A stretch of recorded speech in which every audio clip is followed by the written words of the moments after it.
Welcome, wayward travelers, to the Scarlet Tavern, where stories are told in candlelight and truth is chased like spirits in a bottle.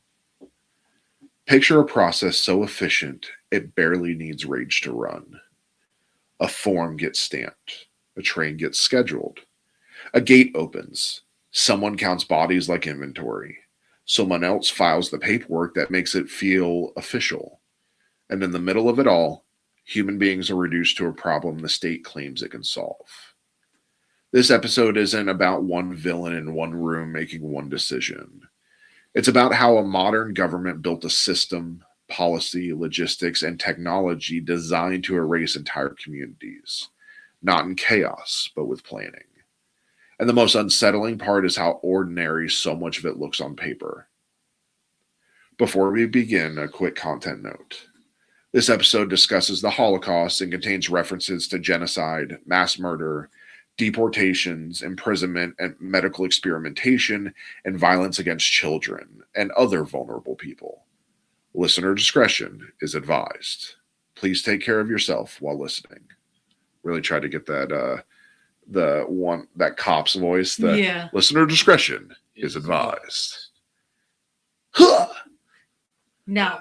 Bad boys, Oh. what you want, what you want, what you gonna do when the banana come for you?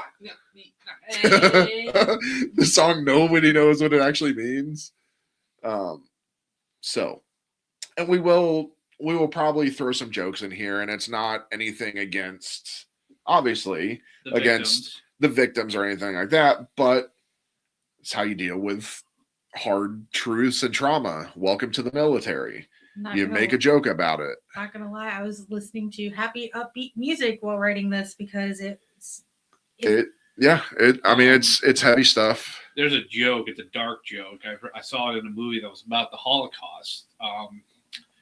Hitler goes to a fortune teller and asks for his fortune. The fortune teller looks at him and says, "You will die on a Jewish holiday." Startled, Hitler says, "How could you know this?" She says, "Any day you die is a Jewish holiday." And again, this is genocide, mass murder, things like that. Obviously, none of the views that these people had are the views of us or the business. And I mean, I literally just at my full-time job had to deal with somebody that was making these kinds of jokes, and he got fired for them. Rightfully so. So, saying words that were not nice. Words we cannot repeat. Yes. And he should have gotten smacked. So, today, we're tracing the Holocaust as a machine, how it escalated from persecution into industrialized murder. We're going to follow the chain in a way that's easy to picture and hard to forget. We start with language and structure, what the Holocaust was, and how bureaucracy helped hide it in plain sight. Then we move into Action T4, where killing is first packaged as care, and where methods are tested, refined, and normalized. From there, we step into the infrastructure, deportations, rail lines, and the creation of killing centers built for speed.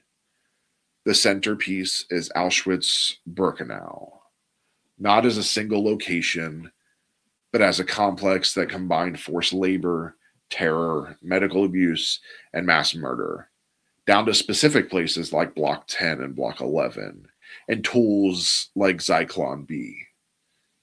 And finally, we widen the lens to other extermination camps, Chelmno, Belzec, Solbjör, Treblinka, to show how the same logic repeated across geography.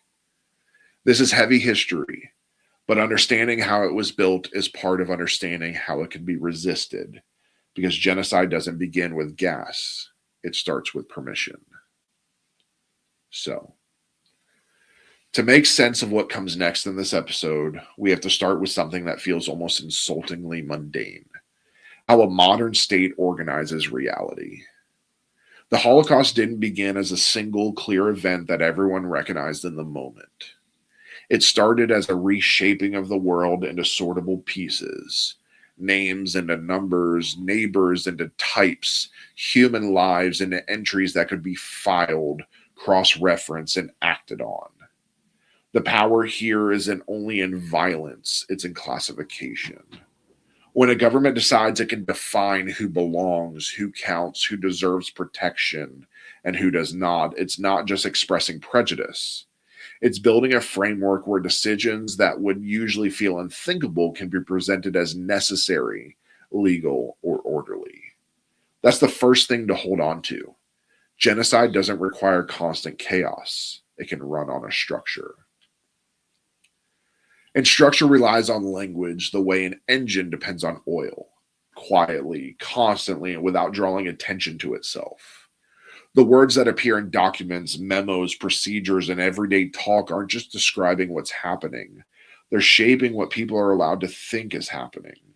When harm is defined in sanitized terms, it creates a strange emotional permission slip. Not for everyone. Some people see through it immediately. But for enough people to keep the gears turning. It's easier to cooperate with a system when the system never asks you to tell the truth out loud. And that's where the danger lives. Not in the loudest slogans, but in the soft phrasing that makes brutality sound like administration. As if the question is no longer, is this right? But is this compliant? The more a system can speak in the language of policy, the more it can recruit participation from people who would never volunteer for cruelty, but will show up for their job, follow the process, and convince themselves it's someone else's responsibility to worry about the process, what the process does. Much like the character you're going to be creating for 13 Sigil. Yep. As a German army naval officer. He is, and I don't want to, obviously we're going to be building these characters, as of this recording live tonight. But you have kind of that premise of he was in the Navy, but wasn't really involved in this side of everything. But people are will still put him in that context of, hey, you're a Nazi. Because the character was a Nazi. Yeah. Very few people got away with, and that was only because you were either from a higher ranking, and even then after a couple certain incidences that happened, they changed the policy. Most everybody was a member of the National Socialist Party. Now, what was your part? Like your character wasn't in concentration camps. No, he would have had it as a form of functionality. Yes, I am a party member. And he would have had it because he is an officer, so it is expected of him to have it. That doesn't mean he's necessarily a enthusiastic, which he was not, but he was also not a dissenter.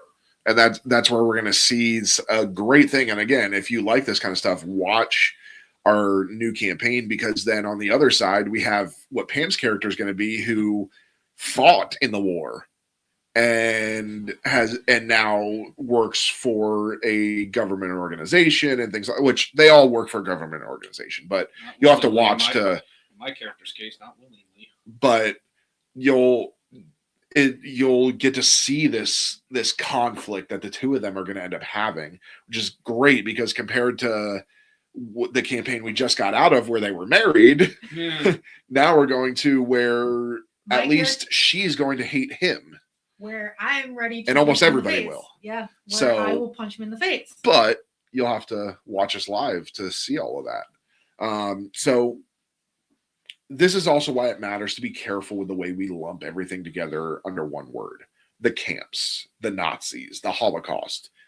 Because vagueness is the friend of misunderstanding. If everything becomes one undifferentiated horror, you lose the ability to see how the machinery was assembled and how it changed over time. What we're dealing with is a network of purposes, not a single location or method. Places meant to confine, places meant to exploit, places meant to terrorize, and places intended to eliminate. Those differences aren't technical trivia. They're windows into intent. They show you what the system is designed to accomplish at a given moment, and they help you see escalation for what it is, not a jump, but a series of expansions where each step widens what is permitted. Society doesn't usually wake up and agree to the outcome in one motion. It becomes accustomed to smaller outcomes first: rules, restrictions, exclusions, exceptional cases, temporary measures, until cruelty feels like the new baseline and outrage becomes exhausting. And that's the other side of the framework: how the extraordinary becomes routine. Systems don't only act on victims, they act on everyone around the victims, training people in small acts of compliance and small acts of looking away. One of the most chilling features of bureaucratic harm is division of labor. When no single person feels like they're doing the whole thing, it becomes easier for many people to do their part. Somebody writes a policy, somebody interprets it, somebody applies it, somebody processes the paperwork, somebody enforces the consequence. Everyone can tell themselves they're just one link in the chain, and the chain, by design, is long enough that the end is out of sight. That's how moral responsibility gets diluted without ever being erased. And when responsibility is diluted, the system can run without needing every participant to be ideologically committed. It only needs enough people to accept the categories, trust the procedure, and treat harm as a problem that has been handled by authority. And again, as your character. Well, in this case, and this is often touched on by I think it was Gustav Graves. He was one of the psychologists who examined and interviewed most of the top level Nazis who were tried, and but some bunch of them been hanged in Nuremberg, which we will also be covering at some point. Yes, the Nuremberg trials. One of the things he says where like he tried to find how it happened, and one of the things he says, he obviously mentions propaganda, which is obviously was a big thing. Nazi Germany was big on propaganda against minorities, Jews, anybody who just weren't. It's where we get the whole Jews with the long noses. It was those caricatures that were drawn in the German papers. Exactly. Another thing was, you have two other things. Germany is a society that don't. For those of you who probably could see this, they're making fun of me because apparently I have a big nose, which I do not. Anyway, Germany is a society since the 1800s has been regimented to you obey your authorities. That could be anybody: your teacher, your parents, your growing up as a German officer. child. But not in Kayde's situation, he is very far much from his family is much removed from that. It is, but I mean, it's still that upbringing. Again, I remember I had family that were in Germany during this time, so that upbringing, like, obviously it's lessened. Obviously, and I will say, none of my family were followers of this. They were very. I have to look into a lot of it, but I know some of my family did help aid a lot of the Jews. But it's that you take what was here, that really strict authority, and it gets handed down. And of course, over time, it gets washed. And so it's not as strong. But growing up, like my grandmother, who was 100% German, would grab us by the ear and drag us into another room. We spoke German 24/7. Yeah. So, and that is how you get a government like the Nazis, who are now taking power in society that is already hardwired to obey authority. So when somebody, and there's always a lot of other little things that are, Germany was humiliated in the First World War, so they were just desperate to reclaim some national glory. Out comes Hitler promising that. He expects obedience. He gets it. Society is already hardwired to respect authority and just do what they're told. And on top of that, unfortunately, anti-Semitism is nothing new. No. It didn't just exist. It wasn't born in World War II. So you also have a society that is used to, unfortunately, hate for not every part, but a good portion of them, especially amongst the elites. They don't like Jews.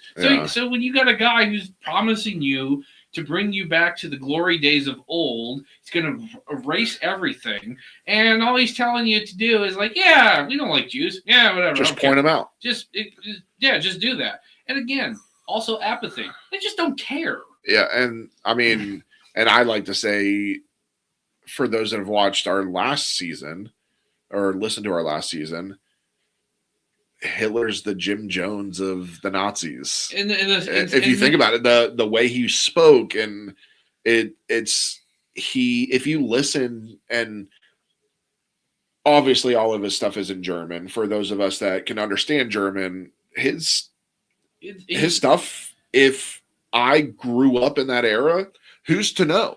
And that's all. And you can say that, obviously, yeah, we but won't get too bogged down with it, because again, I've also watched one of the movies. I forget what it was.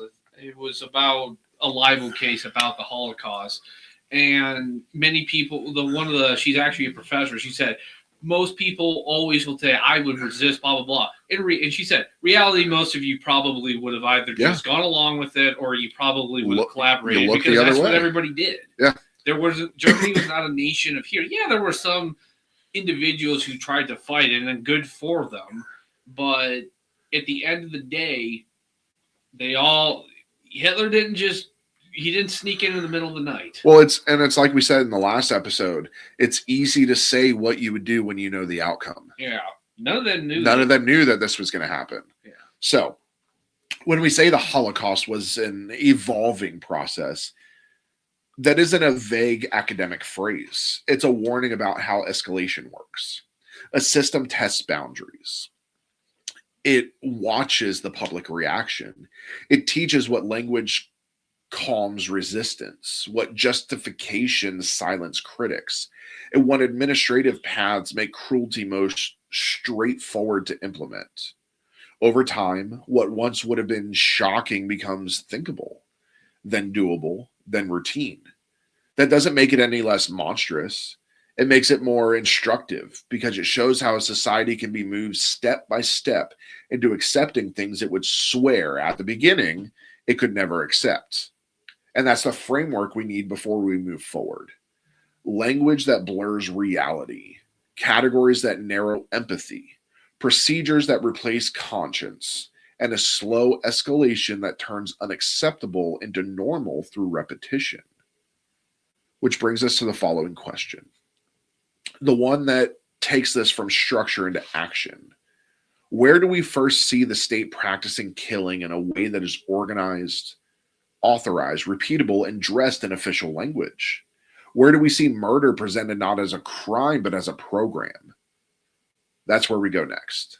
Action T4, the prototype for mass killing, an early point where the machinery begins to prove it can do the unthinkable and still call itself legitimate.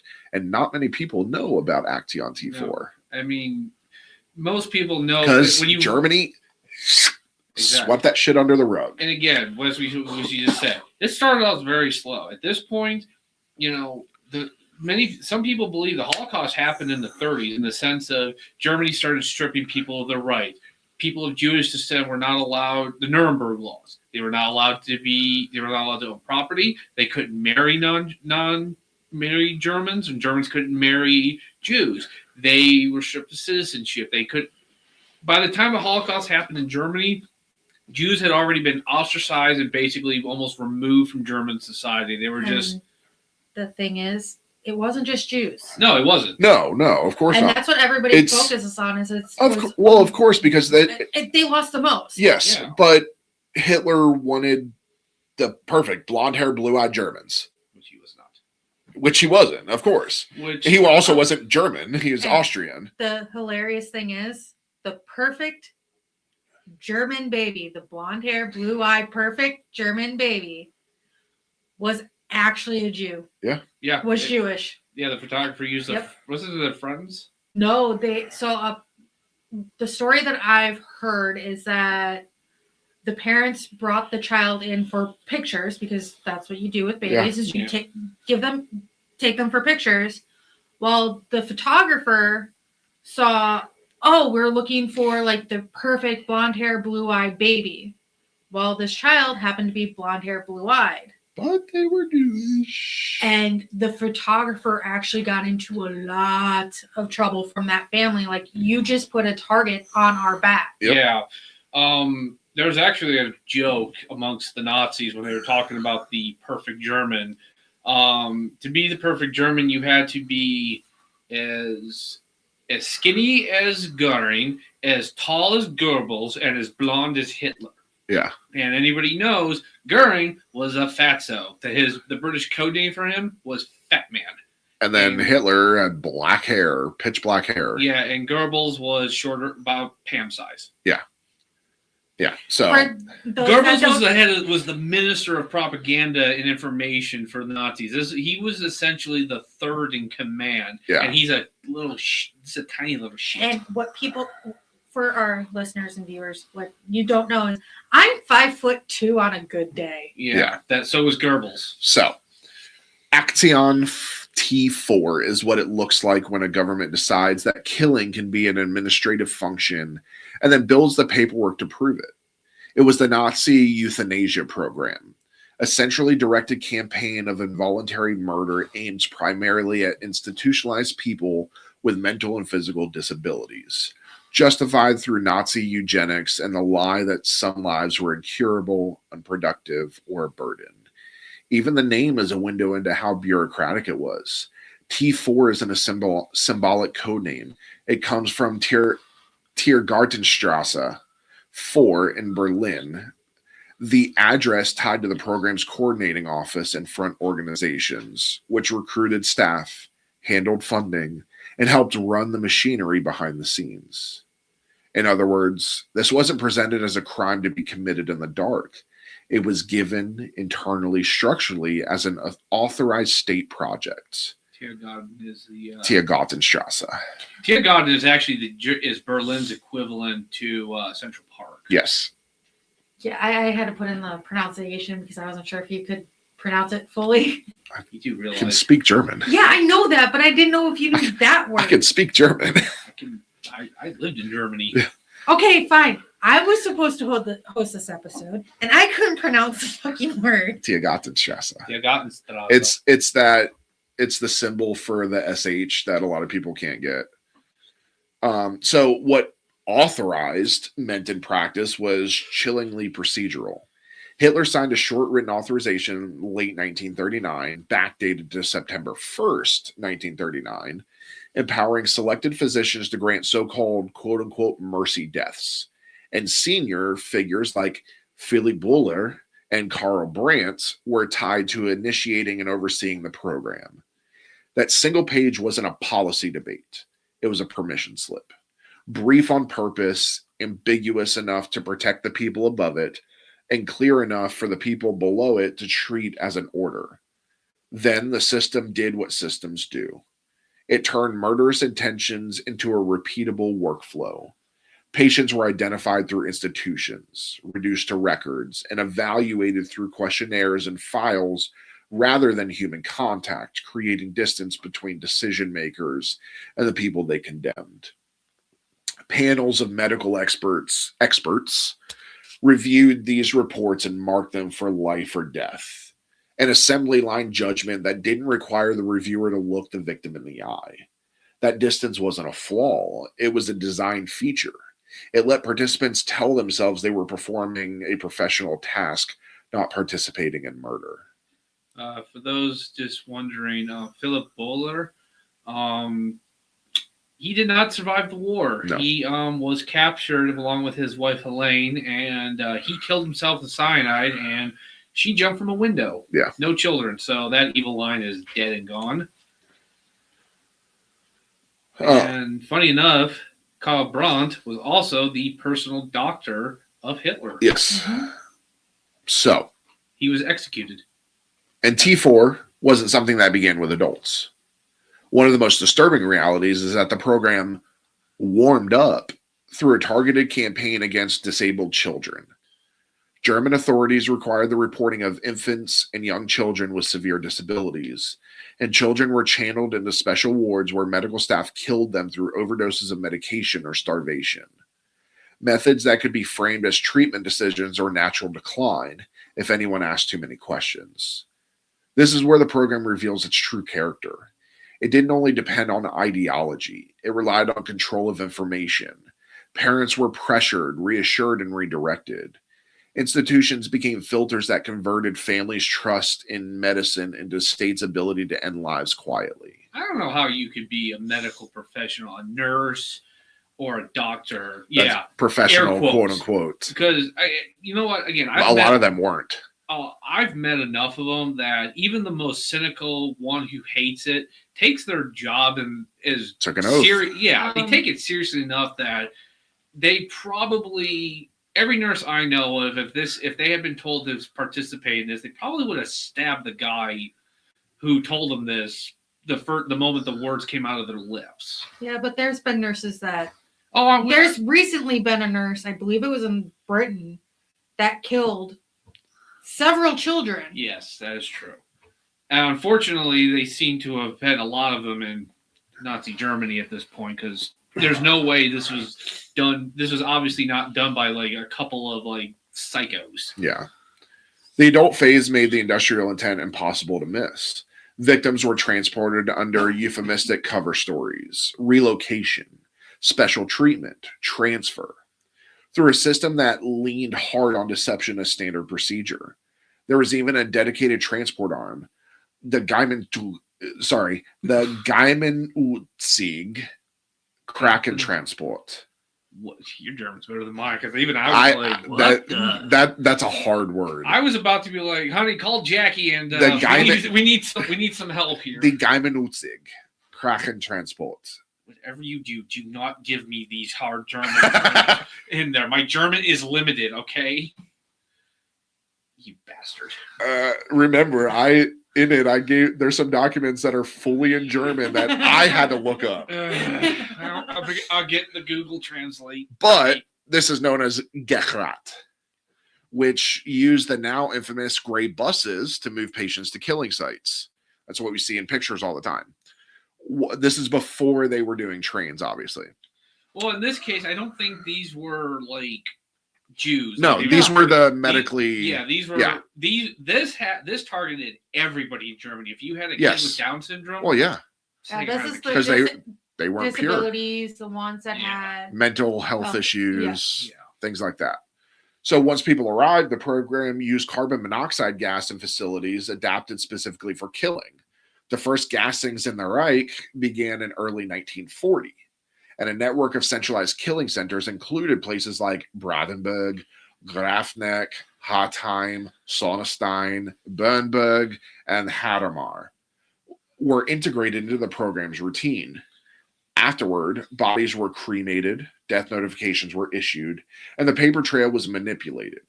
False causes of death, official letters that sounded plausible, and a steady output of documentation designed to keep families grieving without becoming investigators. T4 didn't merely kill, it managed the aftermath so the machine could keep running without the truth pooling in one place. I will say, I as I'm reading all these, we do have German listeners.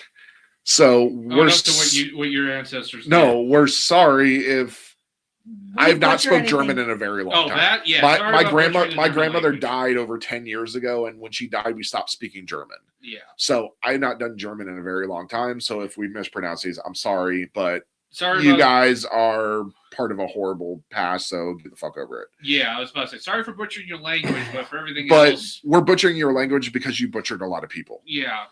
Oh God. So hey, listen, honey. Jews, this one's for you. Honestly, God, honey, like I said, I work with a lot of. I'm just saying, a lot of Germans I know, the older generation, they get in such a hissy fit. You talk to about it, and they get like, "Oh my God, you're calling us not to." You know what? Fuck it. Fuck you. This is also why T4 is so often described as a prototype. It solved multiple problems that any large-scale killing program faces. Of course, I mean, everybody knows that. It developed selection methods that could operate through institutions. It trained personnel to treat killing as a procedure. It created transport routines. It refined techniques for murder in controlled environments.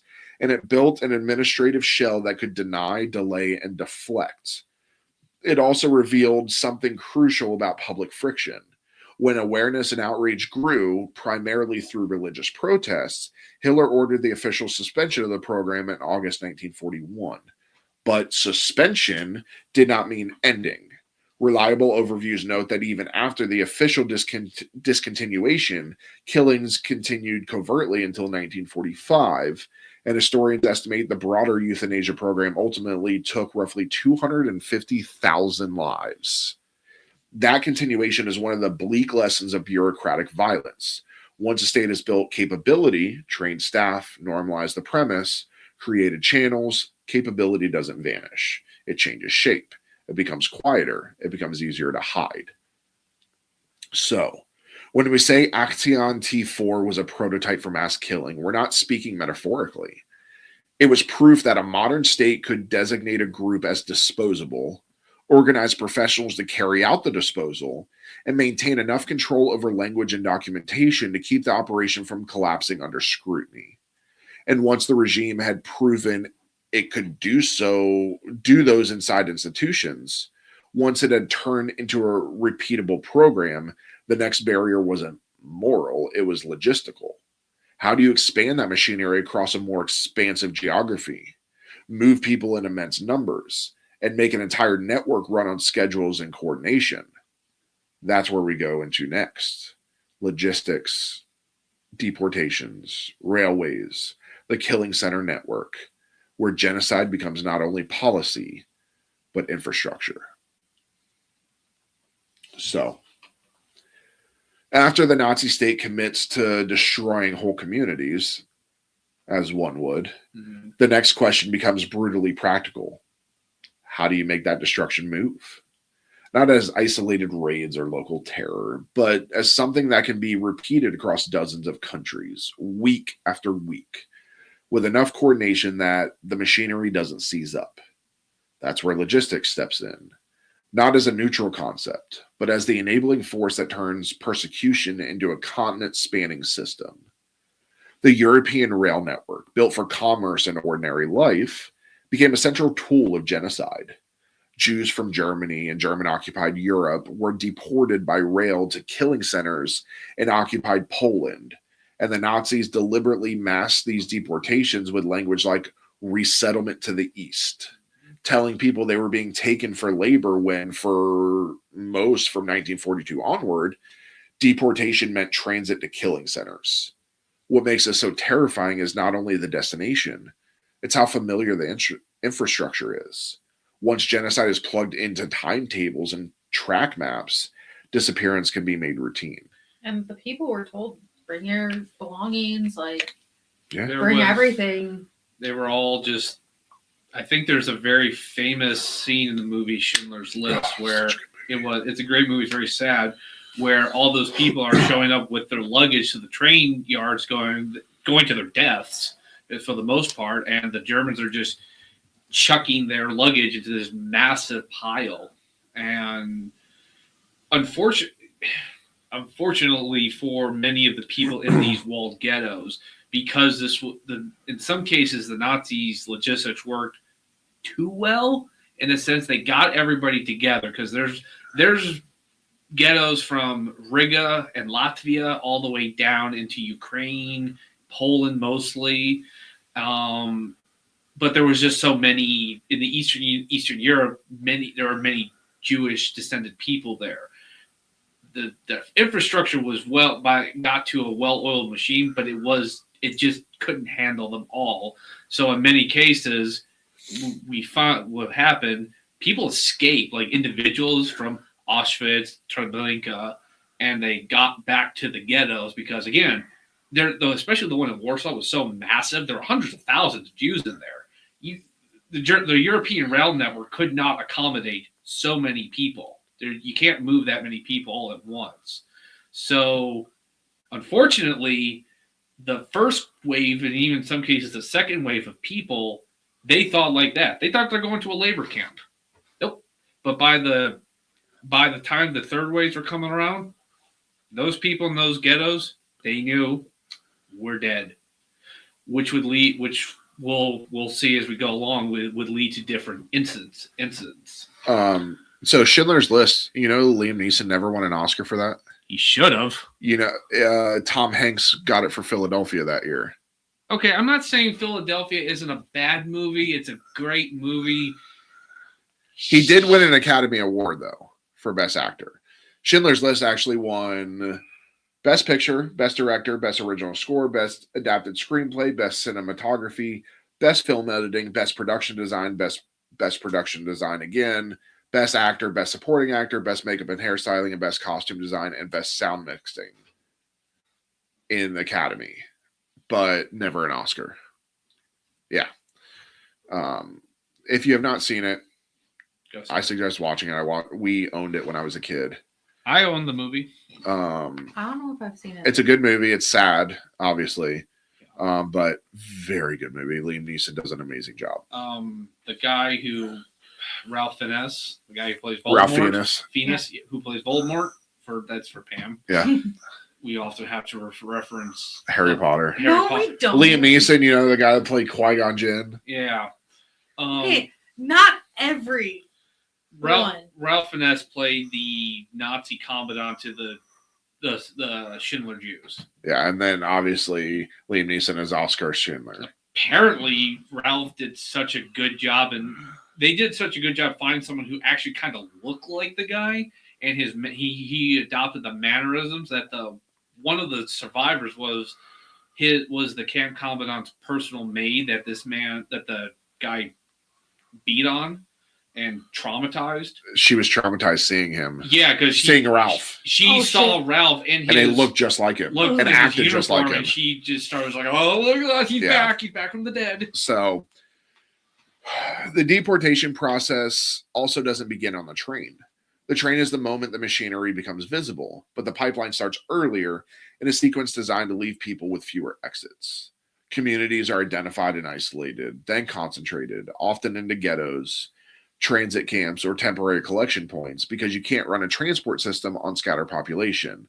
The USHMM, which is the United States Holocaust Memorial Museum, overview of deportations makes clear that these movements were organized systematically across Europe, involving not only Jews, but also Roma, which are gypsies, and drawing people from places as far apart as France, Belgium, the Netherlands, Norway, Hungary, Romania, Italy, North Africa, and Greece. Wherever the Nazis occupied, yes, the Jews and the minorities disappeared. And that scale required more than police power. It required administrative cooperation across branches of government, and crucially, pressure applied outward. The same USHMM overview notes the role of help from across the German government. It points to the complexity of deporting Jews from outside Poland, where the victims weren't already locked behind German control, because that meant dealing with borders, allied administrations, and the politics of collaboration. Logistics doesn't just move people, it forces bureaucracies to align, and once they align, the system can run with frightening resilience. It was scary, because there were quite a few nations that were allied with Nazi Germany that just willingly handed them over. Italy always shocked me because there were Italian Jews who were fascists, who were supporters of Benito Mussolini, and he just, go ahead, take them. I mean, granted, Mussolini is by no means the harbinger or the bastion of morality, but I just always found it so shocking that some of these countries just willy-nilly handed them over, or at least just didn't put up more of a fight. Yeah. One of the clearest ways to understand logistics is to look at the division of labor. How a crime becomes manageable when it's split into a professional task. The USHMM's Railways article describes how deportations required coordination among multiple German ministries and state organizations. The RSHA, the Reich Security Main Office, directed deportations. The Transport Ministry handled train scheduling, and the Foreign Office negotiated with allied states about handing over Jews. That's the anatomy of a machine. One arm decides who's removed. One arm makes the train run. Another arm smooths the international frictions so the tracks stay open. And the more the labor is divided, the easier it becomes for people inside the system to cling to a narrow self-justification. I schedule trains. I didn't choose who was on them. I guard a platform. I didn't design the policy. Logistics spreads responsibilities so widely that the system can invoke thousands of people without requiring them to confront the entire moral shape of what they're building. one of the most infamous persons. They've made multiple movies about him, books. I have one of them. Adolf Eichmann, one of the most infamous war criminals who they eventually the Israelis captured. We'll do a whole thing about him because that is really worthy of a subject. You know how he started off? Transport ministry. He was in charge of the trains. His job was to look at that rail network in Central and Eastern Europe, going to wherever, and his job was to figure out how does this all stay on time. And by God, he did it. He found a way to make it all work. The rail cars themselves tell you that the system thought about its victims. The USHMM notes that deportations used both freight and passenger cars, that deportees were not provided food or water, even when transports waited for days on sidings, and that sealed freight cars offered almost no sanitation beyond a bucket. Many people died before reaching their destinations, and guards shot those who attempted escape. That combination, routine scheduling paired with deliberate deprivation, is what the deportation system is more than transportation. This transportation is designed to break people while it moves them. And sometimes the choice of passenger cars was itself part of the deception. Wikipedia's overview of the Holocaust trains notes that third-class passenger coaches were used at times when the SS wanted to maintain the myth of resettlement to work in the East, especially in places like the Netherlands and Belgium. The system wasn't only trying to move bodies efficiently, it was trying to keep the process orderly enough and believable enough that fewer people resisted until it was too late. Yes, I know Wikipedia is not like the most reputable source, but I have had other sources and through my knowledge of the Holocaust from just studying it, that is an actual true fact. Transit camps served as distribution hubs, making the entire network easier to manage. Westerbork is a stark example of how a site could be repurposed into a funnel. It began as a refugee camp and was turned into a Nazi transit camp used to stage deportations onward. The schedule becomes its own kind of dread. Westerbork's deportations ran with grim regularity, with transports departing over a long period and sending tens of thousands to places like Auschwitz or Sobibor. That regularity matters because it shows deportation as a system of flow. People concentrated in one place, then moved in repeated waves, with paperwork and planning making the extraordinary feel like routine administration. No shock that if you ever watched any of the older war movies, and they should kind of like the ones that show the span of the war, toward the end, what are the Germans doing? They're just burning mountains of paperwork. Yep. Because they know they done fucked up. Well, something I watched a movie. It was called Trial in Nuremberg with Alec Baldwin, one of the few movies I like with him in it, and they're going through just before the trial, and the guy who's part of his team is in charge of going through the Nazis' paperwork, and he said there's just something downright perverse that Germans felt compulsory to just put every misdeed and crime they did in paperwork. He even said, in this room, which is all the documents used in the trial, he said, in this room, I have enough evidence to hang half the country. Yeah. Once you have a rail spine and a network of transit points, the final piece is destinations designed to absorb volume. Killing centers were positioned and constructed to fit the rail logic, reachable, repeatable endpoints that could be supplied by deportations from multiple regions. The USHMM's deportations from numerous areas, the USHMM's deportation overview notes that after the Wannsee Conference, Jews were transported primarily to killing centers in occupied Poland, naming Chełmno, Belzec, Sobibor, Treblinka, and Auschwitz-Birkenau, and emphasizing how deportations fed these sites. Under Operation Reinhard, Nazi Germany's plan to murder the Jews in the general government, 3 killing centers, Belzec, Sobibor, and Treblinka, were constructed and operated primarily in 1942 to 1943. The point here isn't to step into each camp's details, it's to underline what a network means. Multiple endpoints engineered for the same purpose, supported by the same transport architecture with enough redundancy that if one route slows, the overall flow can continue. Even the physical placement of these sites reflects logistical intent. Wikipedia's summary of Operation Reinhard notes that the camps were built in wooded areas away from population centers, near branch lines connecting to larger rail systems, and included unloading ramps at fake stations, features designed to make mass delivery possible while keeping the process concealed. That combination, concealment plus accessibility, is the logistical sweet spot for a system that wants to operate at scale without drawing sustained interference. And once deportations are running, the human cost becomes a horrifying numbers problem inside the bureaucracy. Capacity per car, number of cars, number of trains. Wikipedia's Holocaust Trains article even summarizes SS transport guidelines for carrying capacity.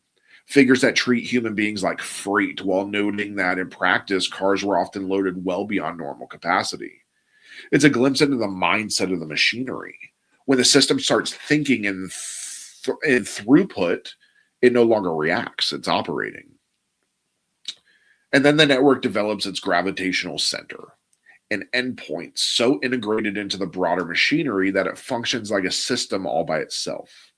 Some places in the Nazi camp universe served a narrower role. Others became complexes, absorbing transports from many directions and combining multiple functions under one administrative umbrella. If deportations are the arteries, then the next place we're going is one of the darkest hearts of the entire system. Not as a single camp name, but as an engineered complex designed to handle volume. Auschwitz, a system inside the system. And when we say Auschwitz-Birkenau, it's actually two separate camps. Correct. With about a dozen satellite smaller camps surrounding all that. Yes. Correct. Auschwitz is often spoken about like it's a single place, one gate, one horror, one story. But what made it uniquely lethal was that it functioned like an entire engineered complex, designed to keep running even as its purpose shifted depending on what the SS needed on any given day. Incarceration, forced labor, punishment, and mass murder operating side by side under one administrative umbrella. The Holocaust Encyclopedia described Auschwitz as the largest camp established by the Germans, a camp complex that included concentration camp, a killing center, and a forced labor camp. That's why it feels like a system inside the system, because it wasn't only a destination, it was a hub with its own internal logic, its own bureaucracy, its own hierarchy, and its own ways of turning people into categories that machines could use. And unfortunately, Auschwitz is also the center of Holocaust denial. Yeah. Because for the fact that originally it was meant to be the largest camp, but it was meant to be the largest labor camp. Yeah. Everything else, the deaths, the ovens, would come later when they realized, oh, wait, we don't have to build a separate giant camp or killing center. We can just convert this giant one we already have and then make subsequent smaller ones like Treblinka, Dachau, Sobibor, and everything like that. The physical world of Auschwitz was built to look legible to administrators. The main camp opened in former Polish army barracks, and the site was expanded and reshaped over time. Existing brick buildings were adapted, additional stories were added, and new blocks were erected, creating a dense, ordered layout that from a distance looked like infrastructure, not catastrophe. That visual order mattered. It supported the lie that this was a controlled institution, not a crime scene. Even the phrase fixed above the main gate, Arbeit macht frei, work sets you free, or work liberates, depending on the translation, was part of that stage reality. The language of discipline and work used as psychological theater, a promise so inverted that it becomes a form of torment all by itself. And we see that in almost every depiction of Auschwitz, you see Arbeit macht frei. It still exists there today. Yep. It's because it was in wrought iron. Yeah. And it is like you watch Schindler's List, you watch any of those. Was it Auschwitz that had like the path leading up to that gate was with the tombstones? Was that Auschwitz? Okay, I believe it was Auschwitz. I thought that was another camp. I believe it was. And then you see these giant stone pillars, and then they obviously gating around it, but these giant stone pillars and this giant arch of metal, and then there is Arbeit macht frei. So as they're coming in there, they're going, oh, if I work hard enough, I get to go. And they lied. The Germans lied. Oh, no. So, but order at Auschwitz wasn't just architecture. It was paperwork. It was a chain of command that made responsibility feel distributed. The Auschwitz-Birkenau Memorial Museum lists the commandants as if they were office holders, which is precisely the point. Rudolf Haas, then Arthur Leibenhenschel, then Richard Bayer, each presiding over the same machinery as it expanded and intensified. I believe Rudolf Haas was the last. If I'm not, I could be No, wrong. he was the first. He was the first? Yeah. Richard Bayer was the last. Okay. Rudolf Haas was the one who oversaw it becoming he turned it into the concentration camp. Yeah, he's also because it started as a labor camp. Yes. And then it went to concentration, and then it went to killer. I believe he's the one who also realized that Zyklon B was the thing to use, because before they were all just using carbon monoxide. So and it was too slow. Yeah, what they would do is they would take a truck, put a tube on the tailpipe, the tailpipe, and just run it. And run it. And it was too slow. Yeah. And Zyklon B, it's tablets. Brutal too. Yeah, so it's tablets that I believe that they put like water or something on in it. Correct. Think of it like think of it like the gas chamber we went through in basic. Yeah.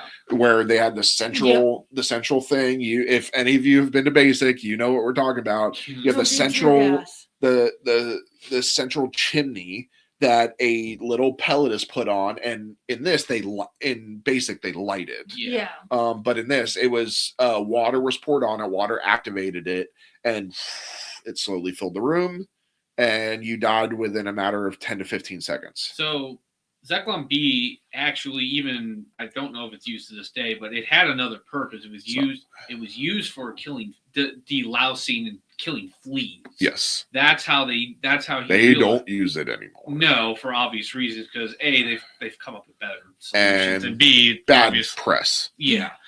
Hey, we still use what killed Nazis. Use it on your dog. Hope your dog's not Jewish.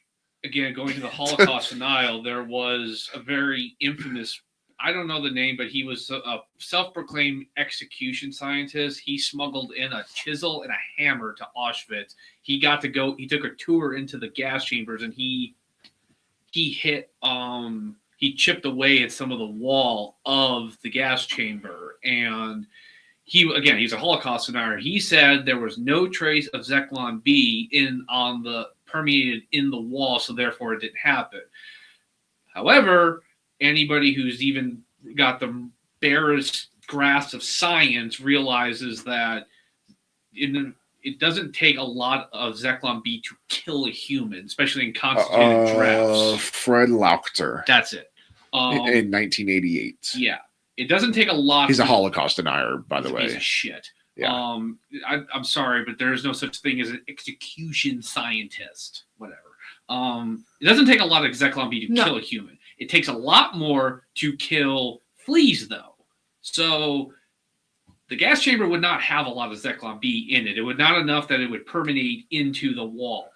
That takes years and years and years of continuous usage, and the Nazis just didn't do it for as long as we like to think as the Holocaust is like prolonged thing. It was not that long. So Zyklon B was first used at Auschwitz. Yes. Yeah. And it was an experiment by SS Captain Karl Fritsch, I can't pronounce the last name, experimented on it on Soviet POWs in the basement of Block 11. Yeah. Yeah. Well, then- which we'll talk about, yes, Block and it 10 and was- 11. Later moved to Crematorium 1, then to larger facilities at Auschwitz 2, Birkenau. Yeah. So, and then speaking on Fred Lauchter, the reason he did all that wasn't just to do it. He was hired Yeah. to do that by Ernst Zundel Yes, that's right. during his trial in Canada in '88. Yeah. He Piece of traveled. shit. He traveled to the Auschwitz-Birkenau State Museum, and he did not have the permission of the museum authorities to remove those bricks. Of course not. He just walked in there, went, took it, and smuggled it out. You are not allowed to take souvenirs of any kind from there. It is, you will go to jail if the Poles catch you. Now, also keep in mind, there's still plenty of Poles, and Steven Spielberg could attest to this. There are still plenty of Poles who think that the Nazis should have finished their job in Poland. Yeah, so. Sorry to my Polish ancestors, but you still have a neo-Nazi collaborator problem. So, the first thing Auschwitz did to many prisoners was turn identity into inventory problem. The camp didn't merely imprison people, it processed them, assigning numbers, creating records, sorting human beings into categories that determined whether they were exploited, punished, transferred, or killed. And you can see an example of that, obviously, one of the saddest things that you'll ever read or see, The Boy in the Striped Pajamas. You want to talk about being a grown man and crying? The Boy in the Striped Pajamas was brutal. I don't think there's any movie. If you don't on the cry, Holocaust that doesn't do Anne Frank. something. The Yeah. Diary of Anne Frank. Yeah. Yeah. So Auschwitz became notorious for tattooing prisoner numbers. And for those nerds, we see that in X-Men. Yes, Yes. Magneto. Magneto is a Holocaust Magneto survivor. was a Holocaust survivor, and we see it like when they did like the newest stuff where who plays him? The younger version of him. Oh, Michael Fassbender. Yes. Great version of Magneto. He did great. Also a But German, we see funny him. enough. Yeah, he's Michael Fassbender, German. But we see him go back to Auschwitz because Magneto was at Auschwitz. I need to rewatch it because I do remember that. You see him going back. I but remember the scene where he crushes the metal gate. yeah, the gate that we're talking about that has that Mhm. in X-Men, you see him crush it. When his powers manifest. Yeah. So for those nerds, that's where you can kind of get to that too, because we see it throughout all of the movies, even when we have the beautiful portrayal from Sir Ian. You see his tattoo as well.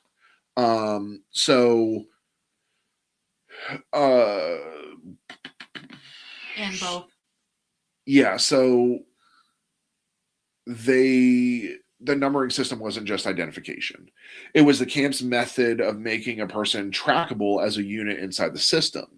Even that detail reveals something important. Auschwitz wasn't only brutal, it was an administrative worldview where a human being could be reduced to a number and move through the machinery accordingly.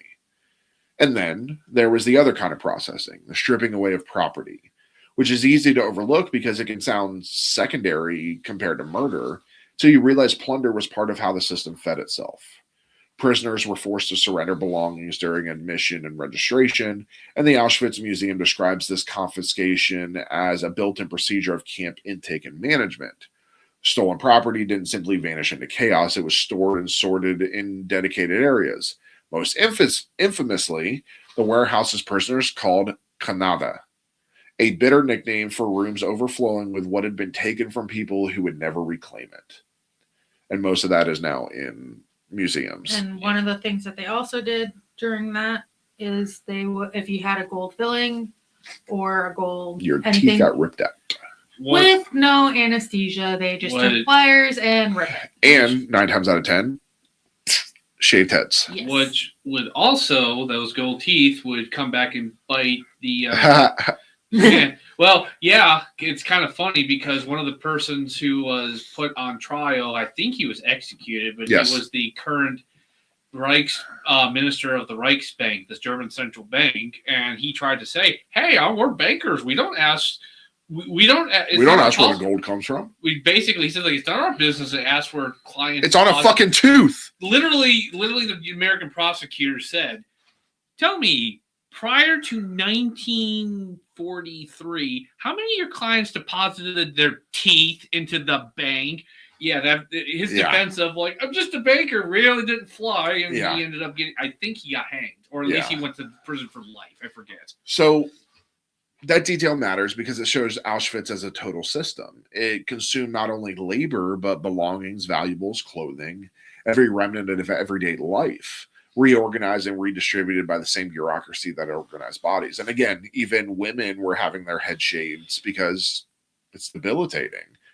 So daily life inside Auschwitz was engineered to grind people down through routine. Hunger wasn't an incidental condition. It was structurally built into the day. The Auschwitz Museum's educational materials describe meals that were quote-unquote meals in name only, substitutes and thin liquids that bore little resemblance to nourishment, revealing how deprivation became part of the camp's normal rhythm rather than an emergency failure. And we can see it, I would definitely say it's close to like grog, like that, or gruel. Yeah. So now, one thing that everyone should also note that the reason why the Holocaust got so bad at the end was at this point when this started, it's all about breaking people down. Yeah. They had food, like they just purposely didn't get it. Toward the end, they didn't have supplies. There was nothing. Germany, because everything was getting sent to the front, or it was cut off. Yeah, mostly it was cut off, and Germany had lost most of the oil. So people starved to death by accident. Like Germans are starving to death. Yeah, like never mind the prisoners. That's why.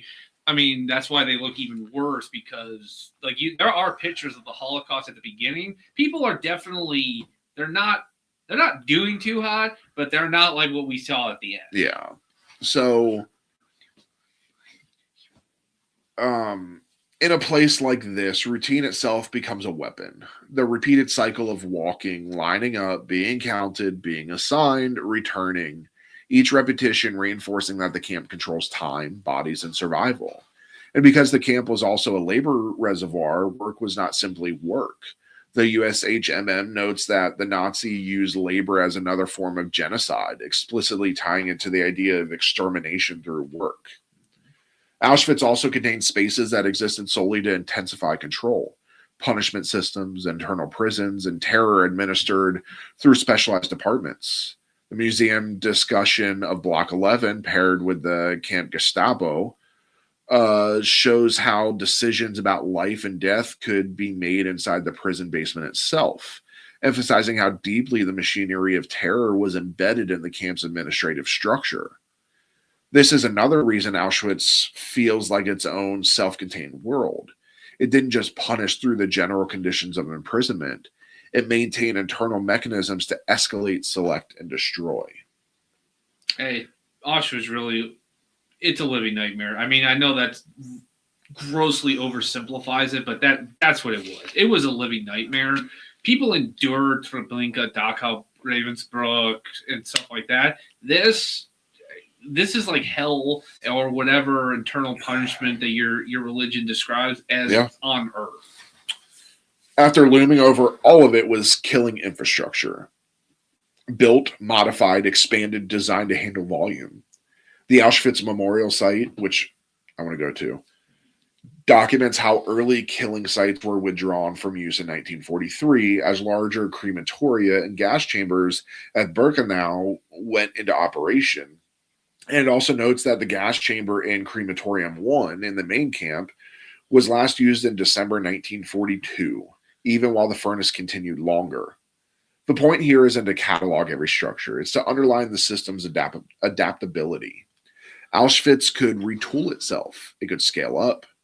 It could refine how it killed, just as it refined how it processed arrivals and assigned labor. And when defeat approached, the same system turned towards concealment.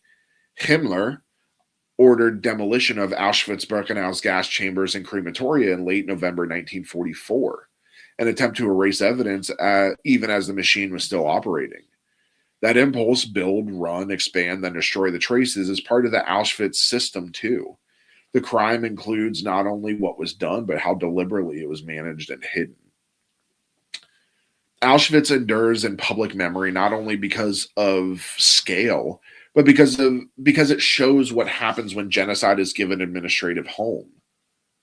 How oppression becomes procedural, how murder becomes a function that can be scheduled, staffed, documented, and defended with layers of institutional language.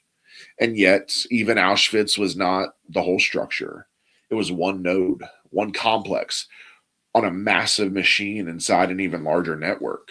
From here, the lens widens to the other sites, built primarily for killing. Places with different layouts, different methods, and different rhythms, but the same purpose. Starting with Chelmno, Belzec, Sobibor, and Treblinka. So there's one myth about Auschwitz that it concerns the Soviets, because the Soviets are the one who liberated Auschwitz. And I believed it for a while until I looked it up, and I actually found it's still permeating. One of the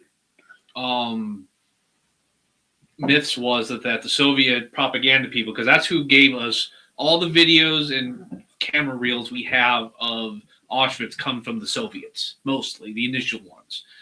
One of the stories was that the Soviets, when they did that, they made the survivors parade up and down the main avenue just so they can get the right film, and this led to many people who were just hanging on by a thread to die of collapse. That did not happen. That was best that I've ever found. That was just anti-communist propaganda somebody tried to do. In fact, the Soviets did something that I actually admire them for.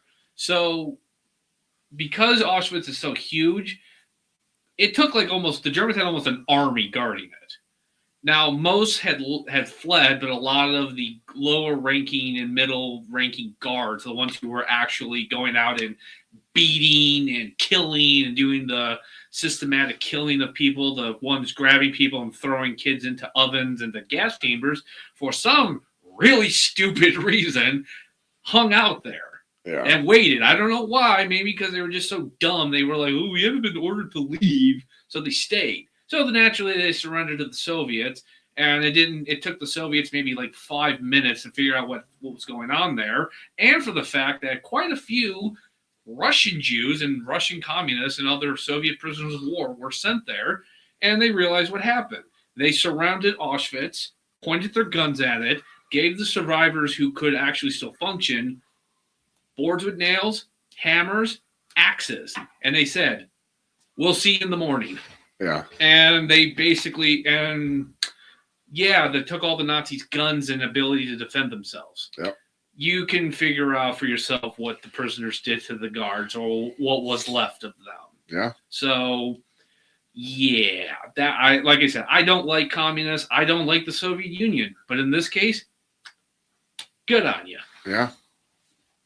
So, what makes these other killing centers so hard to wrap your brain around isn't just the brutality. It's the way they were engineered to be small, fast, and repeatable. They weren't sprawling camp complexes in the way people often picture the Holocaust. They were purpose-built murder sites designed around a single question. How do you move human beings from a train into death with the least friction, the least staffing, the least time, and the least visibility? And the answer, again and again, was a tight blueprint. Rail access, a reception area dressed up in deception, a controlled funnel that kept people moving, and a killing area hidden just far enough away that the next group could be processed while the last was being erased. Belzec, Sobibor, Treblinka were central to this network. Each was tied to Operation Reinhard, and each was responsible for staggering numbers of murder. Belzec, at least 434,508 Jews. Sobibor, at least 167,000. And Treblinka, about 925,000. And keep in mind, these are the smaller camps. Yeah, we haven't touched Dachau, Ravensbrück, which was the female camp. Those actually aren't in this. They're not? No.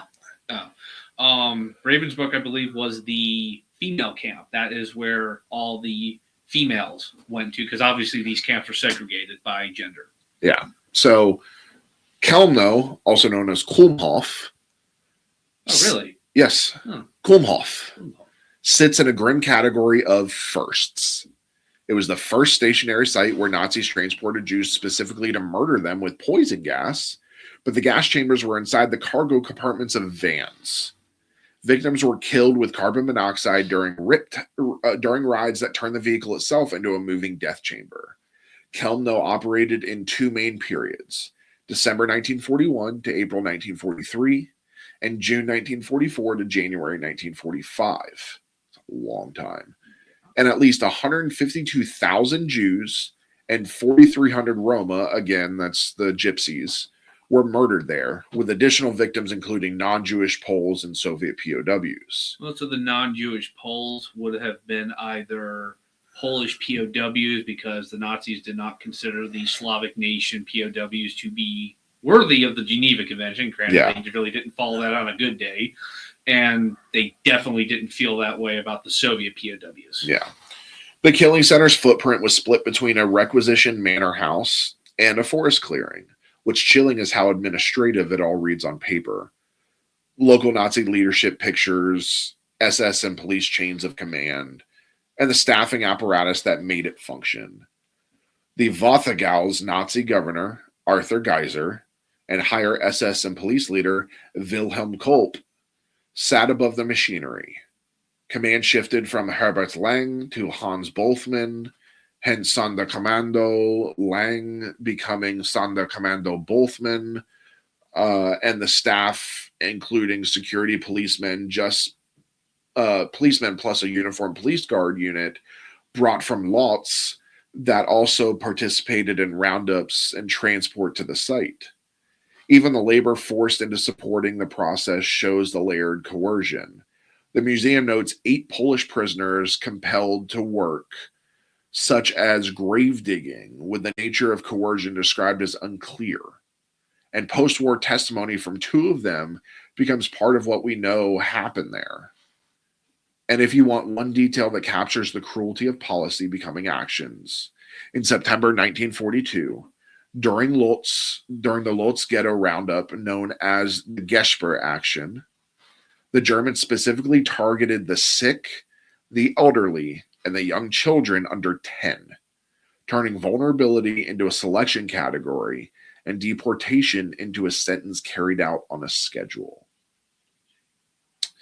Belzec was the early template for Operation Reinhardt's killing centers, chosen for rail connections, close to large Jewish populations, and built on the site of a former labor camp. Its proximity to the railway wasn't incidental. The camp sat less than half a mile from the Belzec station, connected by a small rail siding designed to pull freight cars directly to the site. Before mass killing began, the installation was tested. Clearly experimental gassings were used to evaluate the method, and the victims included Jewish forced laborers who had helped build the place. That line matters because it tells you what the system thought human beings were. Materials for construction, and then materials for experimentation, and then materials for disposal. Belzec's first commandant, Christian Wirth, who had experience with the T4 euthanasia program, initially mirrored T4 methods using bottled carbon monoxide, then ordered a self-contained system using carbon monoxide generated from a large engine's exhaust, a technique replicated across other Reinhardt sites. The camp itself was deliberately compact and camouflaged. It was divided into 2 zones, administrative and reception, and the killing area, connected by an enclosed tube with pine boughs woven into fences and planted trees to block outside view. Rail tracks even ran from the gas chambers toward mass graves to speed disposal. And then the rhythm. Trains of 40 to 60 freight cars, 80 to 100 people crushed into each car. 20 cars detached at a time and moved into the camp.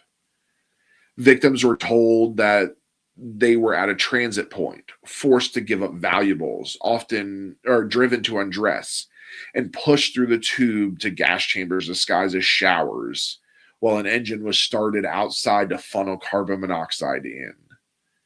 It repeated with the next set of cars. Even the staffing emphasizes the efficiency mindset. A relatively small German SS police corps, 20 to 30, plus a much larger guard unit, 90 to 120, many of whom were trained at Traumniki.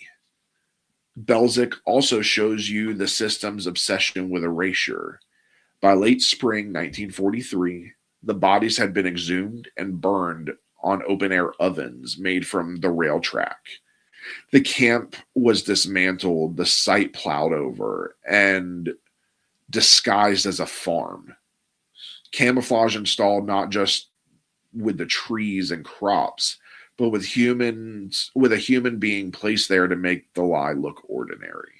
Just for our audience, Christian Wirth, the first commandant, luckily enough, he did not survive to the end of the war. In fact, apparently, he got made the inspector general of all these camps, and he was on his way to another one when Yugoslavian partisans ambushed his car and gunned him down. Yep. So, burn in hell, buddy. Sobibor was built in a sparsely populated swampy area. Its geography was used for concealment, yet its internal design was meticulously organized. The camp was divided into 3 functional camps: administration entry and living quarters, including the railway ramp, a reception zone with undressing barracks and storage for victims' belongings, and the killing area containing gas chambers and burial pits.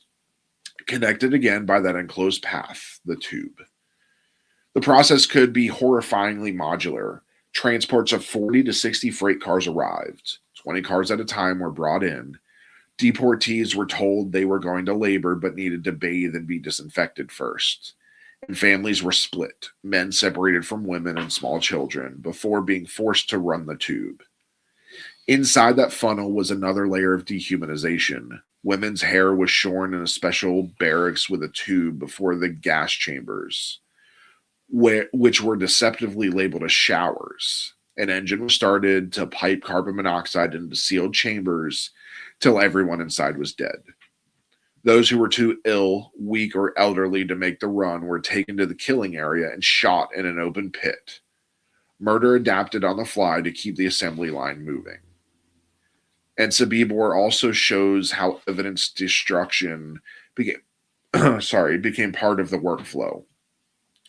In summer 1942, Jewish forced laborers were deployed to exhume mass graves and burn bodies on open-air grates made from rail track, aligned with broader efforts to destroy traces of mass murder.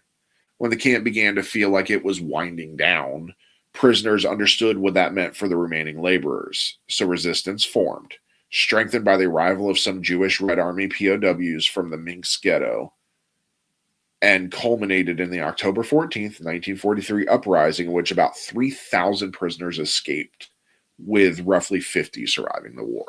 This will be a subject for an episode in and of itself, because there is a lot of heroes in this that I think are worth mentioning. And again, this is the only successful camp uprising where the population was able to escape. And keep in mind, they just charged the fences. Yeah. They didn't. I think a couple of the Red Army POWs were able to overpower the Germans and grab some guns, but that's like 3. Yeah. Treblinka, meanwhile, shows the network's scale and its reach across Europe. It wasn't 1 camp, but 2. Treblinka 1, a forced labor camp, and Treblinka 2, the killing center, with labor tied to a nearby gravel pit and the killing center constructed in the summer of 1942. Deportations to Treblinka came in massive waves from nearby ghettos. Around 265,000 Jews from the Warsaw Ghetto between late July and September 1942, and around 346,000 from the Radom district between August and November 1942. But also farther away, over 110,000 from the Bialystok districts, at least 33,300 from the Lublin district, Jews deported from Bulgarian-occupied Thrace and Macedonia, and about 8,000 from Theresienstadt, plus smaller groups routed through transit points from countries like Germany, Austria, France, and Slovakia. Most of those districts in the beginning were Poland. Yeah. Most of those are Polish areas. And the deception at Treblinka was practically theatrical. Incoming trains stopped at the Malkinia station. Then 20 cars at a time were brought into the killing center's reception area, where a building on the platform was designed into the killing center's reception area, where a building on the platform was disguised as a small railway station complete with a wooden dock. I accidentally put the same thing twice. With a wooden clock, fake terminal signs, and fictitious schedules. Victims were forced to undress in barracks, valuables were seized, possessions sorted and stored, then shipped onward toward Germany via Lublin, while people themselves were forced down a camouflage path, again the tube, toward gas chambers labeled as showers, where a large diesel engine pumped carbon monoxide exhaust into sealed rooms. The staffing details add another layer of cold intent.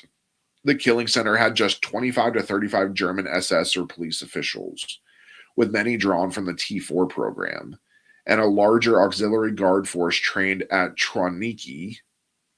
Command shifted from Irmfried Eberl, dismissed for poor management, to Franz Stangl, and later, after the prisoner revolt, Kurt Franz. The cruelty didn't stop at the gas chambers either. Those too weak or ill to reach them were told they'd receive medical care and carried to an area disguised as a clinic under a Red Cross flag, where they were shot in an open pit. Treblinka ends the way these sites often do, with a revolt of certainty that the remaining witnesses would be killed. A breakout attempt on August 2nd, 1943, hundreds escaping with many later hunted down. Then forced dismantling of the camp and camouflage, lupine flowers sown over the grounds, and a farmer installed to make the earth look innocent. And here's the gut punch of how this section should feel as we transition forward. These killing centers were built to make murder look like procedure. Train schedules, ramps, signage, disinfection, clinics, showers, fence paths that kept feet moving even when minds were screaming to stop. But the system didn't just kill people. It tried to erase the facts that it had destroyed them by burning bodies, dismantling buildings, planting crops, and installing normal life on top of ash. And that is the doorway into what comes next. Because once you've seen how the machinery worked at the level of transport and throughput, you're forced to look at what happened when the machinery turned inward, when human bodies became sites of experimentation, punishment, and control, and when specific places inside camps were designed not just to kill, but to study, to break, and to demonstrate power. So, when the machinery finally began to collapse in 1944 and 1945, the world didn't get a clean ending. It got a rupture. Liberation didn't arrive like a curtain call where survivors step into sunlight and everything becomes after. For many people, liberation was simply the moment the killing stopped, while hunger, illness, grief, and shock kept going. Survivors walked out into a world that had been rearranged without them. Families gone, neighborhoods emptied, records destroyed, property stolen, entire communities reduced to absence. And even the word home became complicated because for millions of people, home no longer existed as a place that could receive them. Some returned and found strangers living in their houses. Some returned and found hostility waiting. Some didn't return at all because the geography of their lives had been burned off the map. And then there's the kind of aftermath that doesn't show up in photographs, the internal aftermath. The human nervous system is not built to process systematic dehumanization. The constant proximity of death, the loss of autonomy, the loss of names, the loss of everyone you love while still having to keep moving forward because stopping meant dying. Survivors had to build lives on top of injuries you can't always point to on an x-ray. Many carried trauma, chronic illness, disability, or the kind of grief that doesn't fade so much as change shape over a lifetime. There's a very famous psychologist who, no one of note, it's just someone who was dealing with some of the children who were traumatized from it. There was this one little girl, I don't remember what it was, but she drew stick figures of like a kid's picture of like her mom, and it was scribbled in gray. All this, like, it looks like just a mess, but it's barbed wire. Yeah. She was raped for her formative years because she went in early. She thought when they said draw home, Yeah. She drew the camp. Yeah. The post-war years were filled with searching, lists, letters, displaced persons, camps, reunification attempts, the long, aching math of who is still alive. Even when people reunited, they often found themselves strangers to the versions of each other that existed before the war. And for those who didn't reunite, the silence itself became a companion. Birthdays that never came, chairs that stayed empty, whole family trees reduced to one surviving branch. Justice, too, was not a clean ending. There were trials, yes, some public, some historic, some essential. The world documented crimes that had been committed behind euphemism and barbed wire and tried to create a legal record that couldn't be shrugged off as rumor. But justice is always uneven after something this large. Some perpetrators were convicted, some were caught, some were returned to ordinary lives. Some were absorbed into post-war systems that needed their expertise and didn't ask too many questions, aka Project Paperclip. Which we will get to at the end of the season. Yes. And there were even other instances of former Nazis and collaborators who were shielded from other institutes. Vienna Police Department got caught up in a scandal in the 1950s so officially Austria was passed a law like Germany. We don't denazification. No hiring Nazis. What they found out was when they found one of their officers was a former Gestapo agent, they found out about 1/3 of the current roster of Vienna police officers were either former Nazi party members, Gestapo, or Waffen-SS. Yeah. Yeah, that was not a good day to be the commandant of that police department. And even when justice did happen, it often happened in a way that left survivors with a bitter truth. No verdict can restore a murdered family. No sentence can rewind a stolen childhood. Accountability matters deeply, but it does not make the loss smaller. It simply makes denial harder. And that brings us to one of the most essential parts of the aftermath, the fight over memory. The Holocaust is one of the most documented crimes in modern history. And yet denial and distortion still exist because denial is not about evidence. It's about power. It's about reclaiming permission. If you can convince people that the crime wasn't real or wasn't that bad or wasn't intentional, you create room for the same logic to return under a different name. That's why remembrance isn't sentimental. It's a form of defense. Museums, memorials, testimony archives, education. These aren't about living in the past. They're about keeping the truth available in a world that constantly tries to bury inconvenient realities. There's also an ethical aftermath that reaches far beyond courts and monuments. The way this history forced the modern world to confront what medicine, science, and bureaucracy can become when ethics are treated as optional. The Holocaust didn't only weaponize guns and fences. It weaponized credentials, forms, diagnosis, and expertise. In the years after the war, the world struggled imperfectly and unevenly to put guardrails around human experimentation and state power over bodies. But the more profound lesson isn't just never do this again as a slogan. It's learning to recognize the conditions that make it possible when categories replace personhood, when suffering is reframed as efficiency, when harm is called policy, when vulnerable people are treated as problems to be solved rather than humans to be protected. And that's why it still matters now.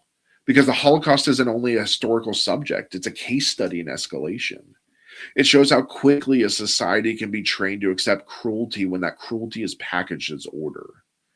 It shows how language can make violence sound reasonable. It shows how systems can spread responsibility so widely that no one feels accountable, even while everyone is contributing. And it shows that the earliest warning signs are rarely dramatic. They're often quiet.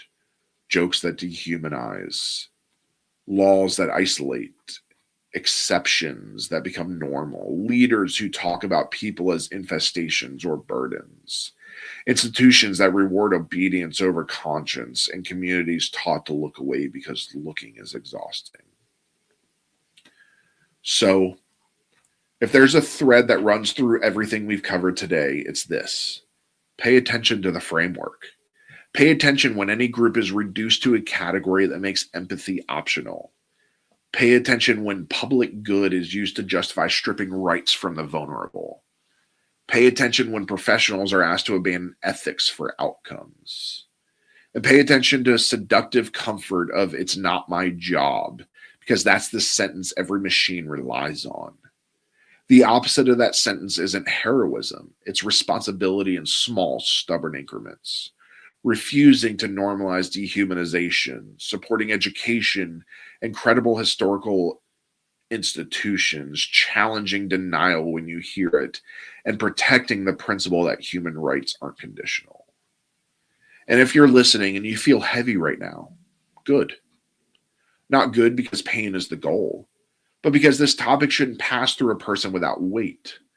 Take care of yourself after this. Step outside, drink water, let your nervous system calm down. And when you're ready, hold on to the thing that survivors and witnesses have repeated for decades in one form or another. The truth is not automatic. It must be carried. It must be said. It must be protected, because the past doesn't stay in the past on its own. We keep it there by refusing to let it be rewritten. Next time on Scarlet Tavern, we're tackling Nazi occultism, the myths, the symbols, and what the record actually supports. We'll trace the Thule Society legend, Himmler's SS invented tradition at Wewelsburg, and the Annaberg, where ideology put on a lab coat and called itself research. And we'll end with why the occult Nazi myth still survives and why it matters. And of course, that will air and tie right into the beginning of our new campaign. Yes. Which is why we designed it this way. So again, this was heavy. Yeah. So we're going to end it here. Mm-hmm. So thank you for joining us tonight in the Scarlet Tavern, where the candles burn low, the stories burn deep, and the truth is always one drink away. Good night, everybody. Good night.